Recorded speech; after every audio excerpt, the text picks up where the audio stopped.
Hello, good morning, welcome back to my channel. Keya sky দেওয়ার জন্য ঝাড়ুটা আমি এই ঘরে রাখি, তার জন্য এখানে চলে আসলাম। এবার দেখি তোমাদের সাথে শেয়ার করি পুচু কি করে। প্রচুর বছর যায়, এখন ঝাড়ু দিতে প্রচন্ড সময় লাগে, কারণ সারা রাত বিকেলে এত হাওয়া হয় আর এত পাতা ঝরে চারিদিক দিয়ে। আমাদের বাড়িতে সেরকম বড় বড় গাছ নেই, কিন্তু আশেপাশে অনেক মানে পেয়ারা গাছ টাছ আছে। ওই পাতাগুলোই আমাদের বাড়িতে পড়ে। ওই ঝাড়ু দিতে দিতে 15-20 মিনিটে গলার অবস্থা দেখে বুঝেই যাচ্ছে গলাটার পরিস্থিতি খুবই খারাপ। আর ঘুম থেকে উঠলে না গলাটা এরকমই হয়ে যায়, আর তার মধ্যে যদি একটু কাশি হয় বা সর্দি কাশি একটু লাগে, গলাটা আরো বসা বসা লাগে। তো আমার ছোট থেকে এরকম টাইপের গলা, একটু ভাঙা ভাঙা টাইপের গলা খুব ভালো লাগে। এর জন্য হচ্ছে এখন চা বানালাম। তো দেখো, বাড়িতে সবারই যেহেতু মানে শরীরটা ঠিক নেই, তো তার জন্য আর সকালবেলা আমি ভাত রান্না করলাম না।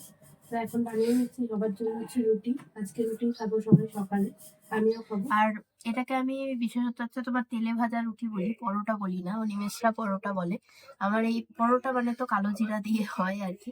এটা তেলে ভাজা রুটি বানিয়ে ফেললাম, চা দিয়ে খাবো। আর তরকারি আছে, কিন্তু তরকারি দিয়ে খাবে না, কারণ অনেকটাই সকাল এখন, 8:30টার মতো বানিয়ে এসেছে। তো আমাদের এখানে সবচেয়ে ভালো মন্দির বলতে গেলে অনেকই আছে, তার মধ্যে আমাদের সবচেয়ে ভালো লাগে যেটা ডাগাপুর। তো এখানে সবাই রেডি হচ্ছে, আমিও রেডি হব। তো টুকুকে একদম লাস্টেই রেডি করাবো।